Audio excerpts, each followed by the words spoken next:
اس وقت روئے ارضی پر سب سے بڑی مجرم قوم 10 کروڑ مغربی پاکستانی. یہ میں ڈنکے کی چوٹ کہہ رہا ہوں اور بہت عرصے سے کہہ رہا ہوں، اس لیے کہ ہم وہ لوگ ہیں کہ جنہوں نے اسلام کے نام پر ملک بنایا. کوئی ملک دوسرا دنیا میں اس وقت اسلام کے نام پر نہیں بنا. ہم وہ لوگ ہیں پاکستان بنانے کے لیے لاکھوں جانیں مسلمانوں کی کلمہ گوؤں کی گئیں اور ہزاروں عصمتیں لوٹیں، اور نہ معلوم کتنی مسلمان لڑکیاں اور عورتیں جو ہے رہ گئی پھر بھی ہمیشہ سکھوں کے پاس، اور وہ آئی نہیں پاکستان اس اسلام کے نام پر. اور کیا کیا ہے ہم نے؟ 46 برس ہو گئے، اس کہاں اسلام ہوا. لہذا اس سے بڑی مجرم قوم عربوں کے بعد ہم یہ کہہ سکتے ہیں ہمارا عام آدمی قرآن نہیں پڑھتا، قرآن جانتا نہیں، ٹھیک ہے، اپلی ہے کچھ نہ کچھ، اس اعتبار سے ان کے بعد نمبر ہمارا ہے، لیکن باقی پوری دنیا کے مسلمانوں سے بڑھ کر مجرم ہم. اور ہم اصل میں نہ صرف یہ کہ خود اپنے حصے کے مجرم ہیں، بھارت کے مسلمانوں کا بھی سارا وبال ہماری گردن پر ہے. آج میں چاہتا ہوں کہ اس کو آپ اچھی طرح نوٹ کر لیں. بھارت کے مسلمانوں نے، جسے آپ فرض کفایہ کہتے ہیں، نماز جنازہ فرض کفایہ، چند لوگوں نے بھی کسی مسلمان کی نماز پڑھ لی تو سب کی طرف سے ادا ہوگی، کسی نے بھی نہیں پڑھی تو سب مجرم ہو جائیں گے، بستی کے سب لوگ مجرم ہوں گے. بھارت کے مسلمانوں نے فرض کفایہ ادا کیا جب پاکستان بنوا دیا آپ کو، اور اس کی قیمت آج بھی وہ دے رہے ہیں. کھلے نعرے لگ رہے ہیں، مسلمان کے 2 استھان، پاکستان یا قبرستان، تیسرا کوئی جگہ نہیں. ڈنکے کی چوٹ کہا بابری مسجد کے بعد LK اڈوانی نے، ہم ساری مسجدیں گرا دیں گے ہندوستان کے اندر، کوئی مسجد باقی نہیں چھوڑے. ڈنکے کی چوٹ اعلانیہ، یہ سب کچھ ہو رہا، اور یہ نعرے تو نہ معلوم کب سے لگ رہے ہیں، اور نہ معلوم کب سے میں یہاں ان مسجدوں کے اندر بھی اور اپنی تقریروں میں وارن کرتا رہا ہوں کہ کیا وہاں ہو رہا ہے. لیکن ہمارے تو کان پر جوں نہیں ریگتی. ہمارے تو وہی دھندے ہیں، وہی کاروبار ہے، اپنا بزنس ہے، اس کے سارے مسئلے ہیں، اس کی اپنی بلڈنگیں ہیں، اپنی موٹریں ہیں، اپنے ٹیلی ویژن ہیں، اپنے کئی کورسز کے ڈنرز ہیں. اللہ خیر صلی اللہ، ہمیں بحث کیا اسلام سے؟ تو بتائیے ہم سے بڑا مجرم کون ہوگا؟ آج جو کچھ ہندوستانی مسلمان پر بیت رہی ہے اس کا جرم ہمارے کندھے پر. یہ میں جذباتی انداز میں نہیں کہہ رہا، میں تو 2 اور 2 4 کی طرح ثابت کر سکتا ہوں. انہوں نے فرض کفایہ ادا کر دیا، اور اس وقت یاد کیجئے مولانا ابوالکلام آزاد، مولانا مدنی، جمعیت علماء ہند کے علماء اپنے تقدس اور اپنے تدین اور اپنے تقوی کے اعتبار سے انکویسچنیبل، کوئی شک و شبہ نہیں ہو سکتا ان کی نیت پر اور ان کے تقوی پر اور کردار پر. انہوں نے کیا کہا تھا؟ یہی کہا تھا کہ یہ پاکستان بنا کر تم مسلمانان ہند کو 3 حصوں میں تقسیم کر دو گے. 3 میں کہا تھا، 2 میں نہیں، 3 میں. حالانکہ بظاہر تو ایک پاکستان بن رہا تھا نا، لیکن یہ مولانا ابوالکلام آزاد کے الفاظ تھے کہ 25 برس سے زیادہ یہ 2 خطے یکجا نہیں رہ سکتے. اور 25 برس کیا، 24.25 برس میں ٹوٹ گیا پاکستان. 25 برس پورے نہیں ہوئے، اور ان کے الفاظ تھے یہ کہ 25 برس سے زائد جمع نہیں رہ سکتے. 24.25 برس میں ختم ہو گیا. 16 دسمبر 1970 کو پاکستان ختم ہو گیا. ہو گیا کہ نہیں ہو؟ 71 کو. بہرحال نوٹ کرنے کی بات ہے. انہوں نے، ہم نے کیا کہا تھا؟ میں بھی مسلم لیگی تھا، میں نے بھی نعرے لگائے ہیں، چاہے غیر شعوری دور تھا، ہائی اسکول اسٹوڈنٹ تھا. پاکستان کا مطلب کیا، لا الہ الا اللہ، فلک شگاف نعرے لگائے ہیں. اور نوائے وقت کا پرچہ انتظار کرتے تھے اسٹیشن پر کھڑے ہو کر، حصار ریلوے اسٹیشن کے اوپر، کہ اب گاڑی آئی اور اب نوائے وقت لیا، اور پھیل گئے پورے شہر میں اس کو پہنچانے کے لیے. ہم کیا کہا کرتے تھے؟ جی نہیں، 2 طرف سے پاکستان جو ہے مضبوط پاکستان ہوگا. ہندوستان میں کسی ہندو کو جرت ہوگی مسلمان کے لیے کوئی میلی نگاہ سے دیکھنا بھی؟ وہ سارے خواب کہاں گئے؟ وہ تو حرم ہوئے. وہ 2 طرف کا جفا تھا وہ تو ختم ہوا، اس لیے کہ وہ زنبور تو اب رہا ہی نہیں، وہ تو کھل گئی، نوٹ ہی ختم ہوئی وہ مشرقی پاکستان. اور حال یہ ہے کہ آپ کی وزیر اعظم بنگلہ دیش نے یہ بھی پسند نہیں کیا کہ بابری مسجد پر جو بیان تھا وہ نواز شریف صاحب کے ساتھ مشترک بیان دے دیں.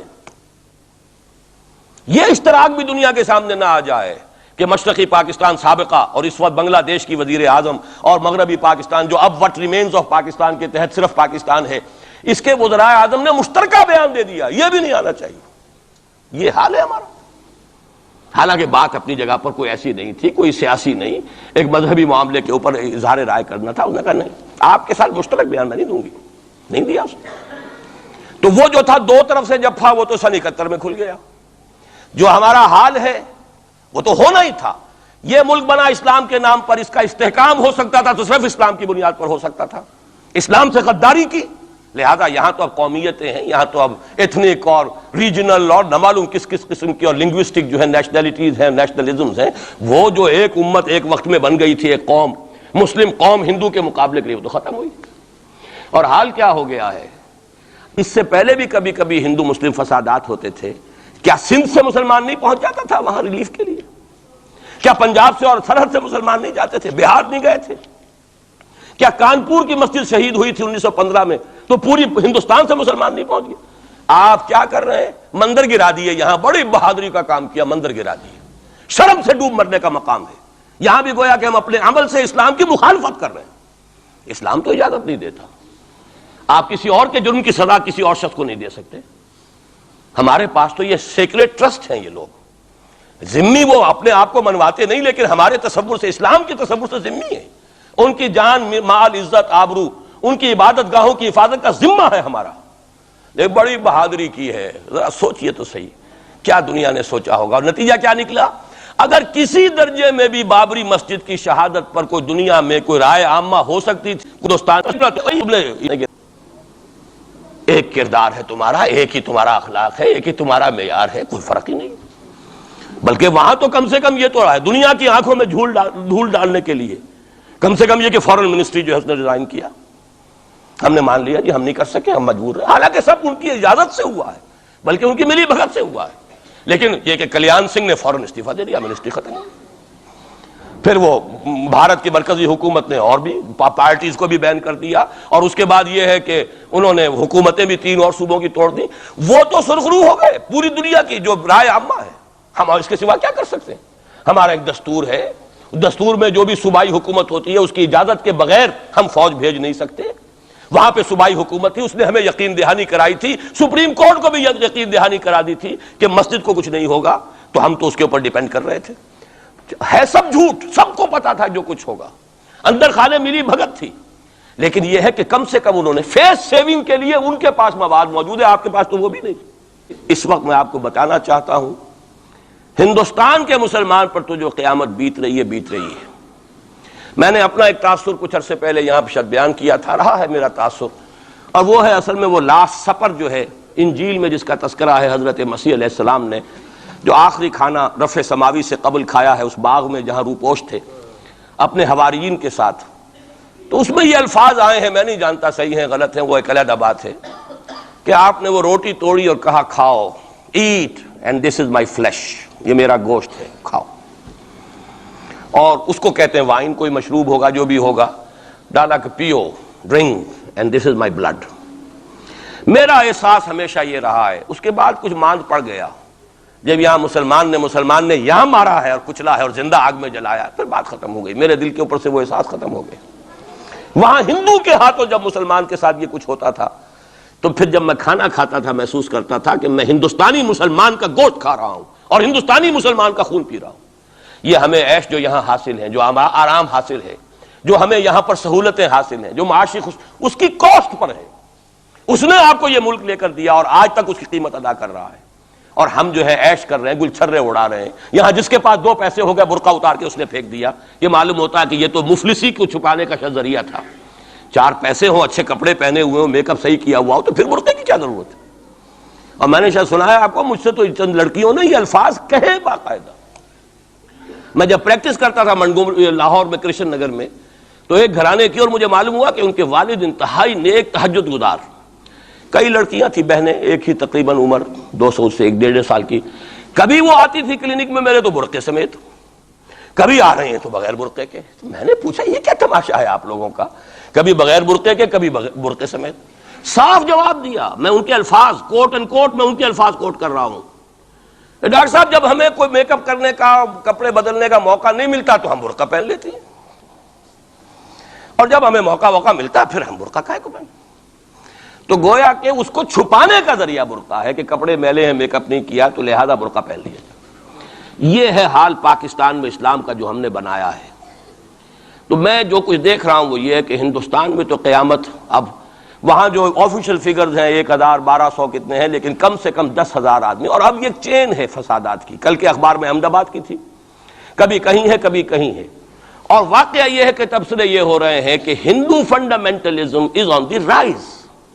یہ جو کچھ ہوا ہے، جتنا بھی اس کے اندر ان کو گرایا گیا ہے، ان کی حکومتیں گرائی گئی ہیں، اس سے انہیں تقویت حاصل ہو رہی ہے. They are getting stronger and stronger. Congress کے لیے اب اپنی جو ہے جان بچانی مشکل ہے، اور اس وقت سب سے بڑا ان کے لیے جو ہو گیا وہ یہ ہے کہ وہ کمیونسٹوں کی سپورٹ کے بغیر چل نہیں سکتے، اور کمیونسٹ جو ہے وہ ان کی جو اس وقت وہ امریکہ کے زیر اثر جو اپنی اکنامک پالیسیز چینج کر رہے ہیں اس کا ساتھ دینے کو تیار نہیں. تو یہ ڈائلیما ہے. فنڈامنٹلزم اصل جو چلا ہے وہ ہندوستان میں چلا ہے، بدنام پوری دنیا میں مسلمان ہو گیا. لیکن اب اس کا میں بلیم نہ امریکہ کو دے سکتا ہوں نہ کسی اور کو.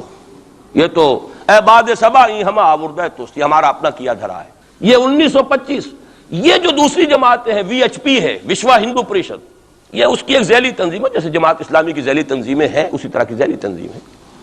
آر ایس ایس خود کبھی نہیں آئی پالیٹکس میں، اور 2 مرتبہ تاریخ میں اس کو بین کیا جا چکا ہے ہندوستان میں. چونکہ آر ایس ایس کا آدمی تھا جس نے گاندھی کو ایسیسینیٹ کیا تھا 1948 میں. دی پارٹی واز بینڈ. اس کے بعد جب اندرا گاندھی کا دور آیا ہے وہ ایمرجنسی کا، اس میں بھی پارٹیز اس نے بین کی تھی، آر ایس ایس بھی بین ہوئی ہے، لیکن ہر مرتبہ پہلے سے زیادہ ابھر کر آئی ہے وہ. اور آج یہ سب کے سب وی ایچ پی والے، بی جے پی والے، یہ سب در حقیقت آر ایس ایس کے آدمی. کہ اس وقت ہندوستان میں مسلمانوں کی حالت بہت مخدوش ہے. کتنا بڑا انہوں نے قدم اٹھایا ہے، اور مسلمان کیا کر سکتا تھا؟ کوئی ریزنٹمنٹ کی ہزاروں سینکڑوں، اور پولیس والوں نے بھولے، وہاں کوئی اس وقت رائٹس نہیں ہوئے. اور صاف کہا ہے ریڈیوز نے بھی، بی بی سی نے بھی، پولیس کی فائرنگ سے مارے گئے. ایک دن میں 300 آدمی بامبے کے اندر جو ہلاک ہوا ہے پولیس فائرنگ سے ہوا. کیسے مقابلہ کر لیں؟ فوج کا کیسے کر لیں؟ پولیس کا کیسے کر لیں؟ اس اعتبار سے جو کچھ وہاں بیت رہی ہے وہ تو بیت رہی ہے. جو ہم پہ گزری سو گزری مگر شب ہجراں. اب یہ معاملہ پاکستان والوں کے سوچنے کا ہے جو ہم پر گزرے گی.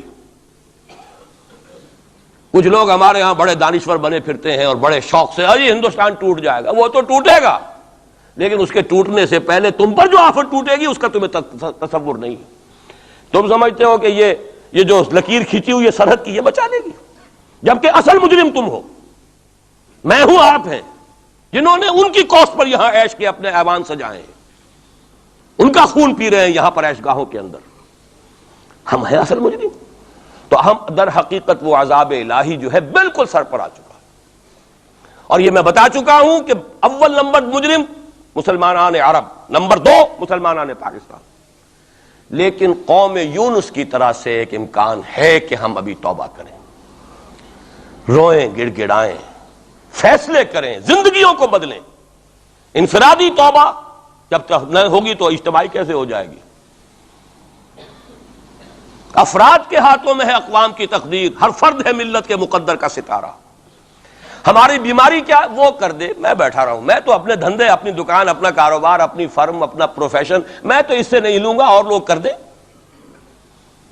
بہت کریں گے، کوئی تھوڑے سے چندے دے دیں گے، بس بہت ہے. باقی ہمارے عیش، ہمارے کاروبار، ہمارے پروفیشن، ہم اس سے وقت کیسے نکال لیں؟ کیسے ممکن ہے؟ پھر کسی کے ہاتھ میں ہاتھ کیسے دے دیں؟ کسی کو امیر مان لیں، اس کا حکم مانیں. جبکہ دنیا میں جیسا کہ میں نے عرض کیا وہاں کیا ہوتا ہے، آر ایس ایس کے اندر اگلا امیر بھی وہ منتخب نامزد کرتا ہے پچھلا امیر، اور اپنے پاس رکھتا ہے ڈکلیئر کر کے کہ میرے بعد یہ ہوگا، تاکہ ٹریننگ اس کی زندگی میں لے لے. اور نظم چل رہا 25 لاکھ اس وقت ان کے والنٹیئرز ہیں پورے ہندوستان کے اندر. ہمارے ہاں جماعتوں کی سپلٹ ہو رہی ہے، ٹوٹ پھوٹ ہو رہی ہے، اور نئے محاذ ایک اینٹ روڑے اور جمع کر کے، لیکن سب کو معلوم ہوتا ہے کہ یہ سب جمع ہوتے ٹوٹنے کے لیے.